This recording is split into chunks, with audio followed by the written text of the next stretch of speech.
Hello, how are you, my friends? I'm Richard, welcome back to Learning by Doing with Richi. Today, we're diving into one of the coolest patterns for writing ultra-flexible code, the Decorator Design Pattern.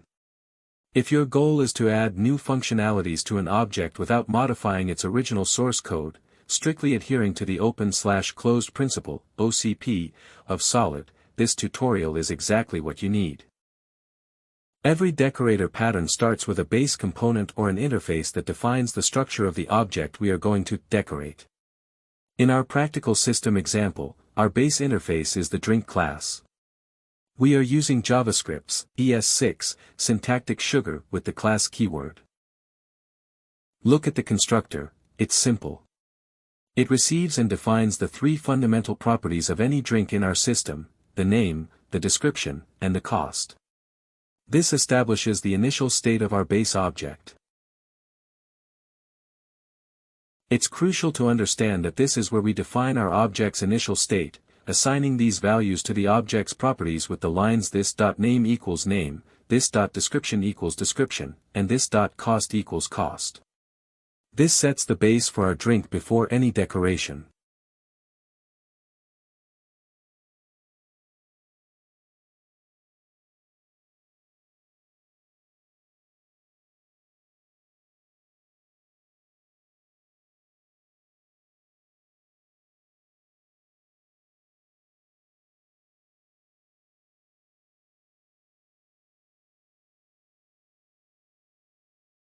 The getName method is the most straightforward. Its responsibility is to return the value of the internal property this.name. It simply tells us what the specific drink we are manipulating is called. This value will be key to identifying which drink we are decorating throughout the pattern.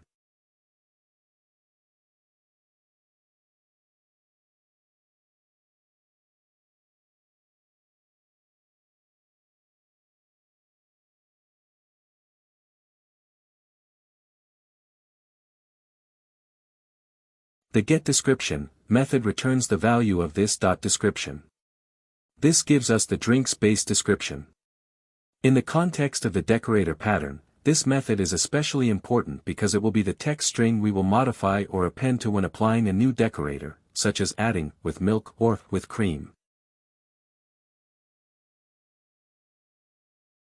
Finally, the getCost method is responsible for returning the value of this.cost. This is the drink's base price. As with the description, the decorators we add later will use this base cost and add the price of the extra ingredients we are including, ensuring the final price is the sum of all components.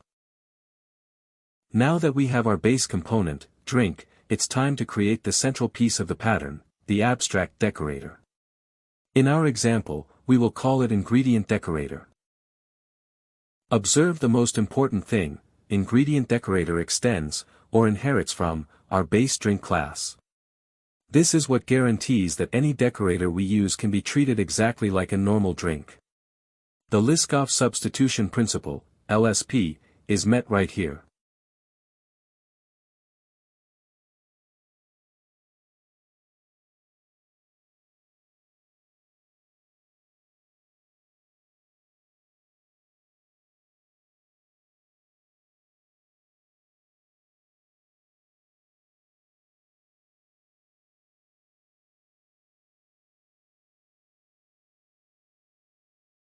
In the constructor, you'll notice two key things.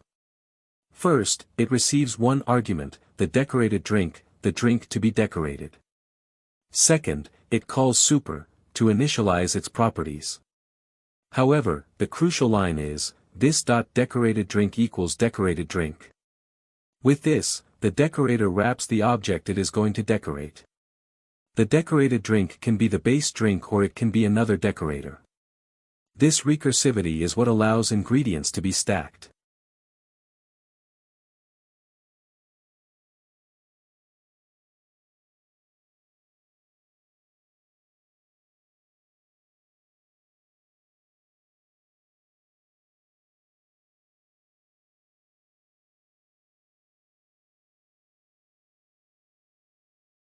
Let's start with getName.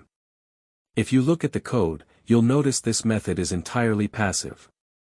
It simply return this .decoratedDrink.getName. The decorator is not altering the drink's name, it is delegating the responsibility of getting the name to the object it holds internally, this .decoratedDrink.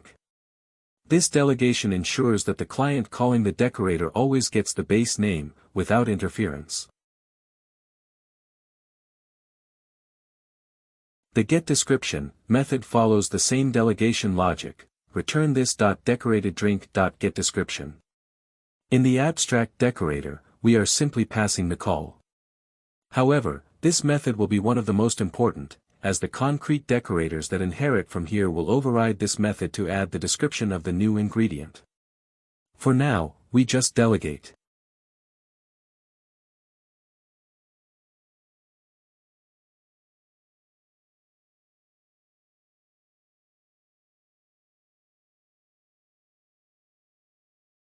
And finally, getCost also delegates the responsibility of getting the base cost, return this .decoratedDrink.getCost.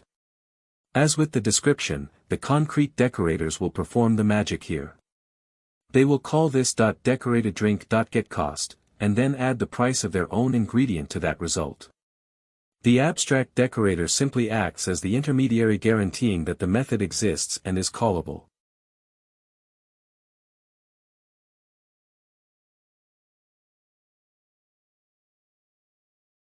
Alright, we have our base structure, drink, and the abstract wrapper layer, IngredientDecorator.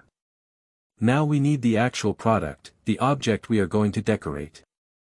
We call this the concrete component. In our example, we will define the papaya juice. Look at the definition, it is simple, and most importantly, it extends directly from drink. This inheritance is what qualifies it to be wrapped by our decorators. Inside its constructor, we simply call the parent class's constructor, super. This is where we fix its base values. We define that it's a papaya juice, give it a static description, and most crucially, fix its base cost at 2.00. Notice that this class has no additional business logic, it only initializes its fixed values. Why is this class so important in the decorator pattern? Because it is our starting point. Any extra functionality, like adding ice, sugar, or cream, must be possible without modifying this code. If we later want a mango juice, we will simply create a new mango juice class, and this inheritance will guarantee both comply with the drink contract.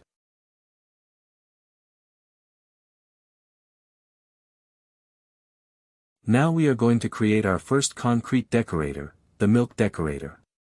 This will be responsible for adding milk to any drink we pass it. As you can see, the MilkDecorator class extends our abstract decorator, IngredientDecorator.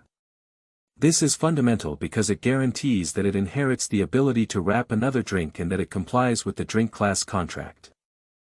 Let's start with getName. Observe that here, we simply delegate the call, return super.getName. The drink's name doesn't change by adding milk, so we call the wrapped objects method without modifying it.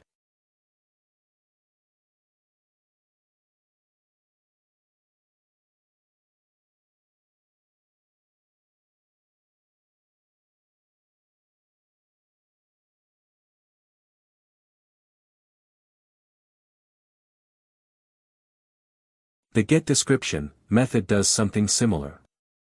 We call super.getDescription, which retrieves all the existing description in the chain, and we simply concatenate the text string, with milk to it.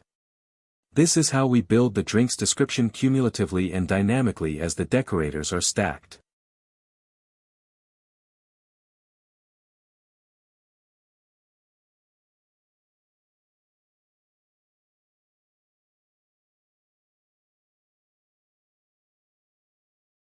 This is where the magic begins. In getCost, we don't just delegate, we modify the behavior. We call super.getCost, which returns the current total price of the wrapped object, whether it's the base juice or an already decorated drink, and to that value, we add the fixed cost of milk, which is 2.50. This way, the MilkDecorator adds its price cleanly, without modifying the code of any other class. And here is the acid test for the OCP. The StrawberryDecorator. It works exactly like the MilkDecorator, it delegates the name, but overrides getDescription, to concatenate, with strawberry. And it overrides getCost, by adding 2.80. We have added a completely new functionality, strawberry, without touching the base drink or the previous decorators. Maximum flexibility. We have the decorators ready. Now, the most exciting part, the instantiation in our client code. Look at the sequence. First, we create the PapayaJuice. Then, we reassign that same variable by wrapping it with the MilkDecorator, and finally, we wrap it again with the StrawberryDecorator. The final object is a stack of functionalities. Thanks to polymorphism, the client simply calls the getName, getDescription, and getCost methods of the final object, without worrying about how many decorators are in the chain. Let's test this in the console and see the output. Let's get to work. And there you have it, friends. The decorator pattern in action with JavaScript. We have successfully added functionality to our PapayaJuice object, adding milk and strawberry, completely dynamically, without modifying the original code of the drink class. This is the open/closed principle, OCP, of Solid made real.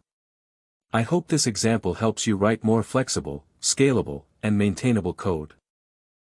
If the video was useful, please leave your like, join Learning by Doing with Richi so you don't miss more tutorials on design patterns and practical programming, and leave me a comment with the next pattern you'd like to see. Thanks for joining me. See you in the next video. Bye for now.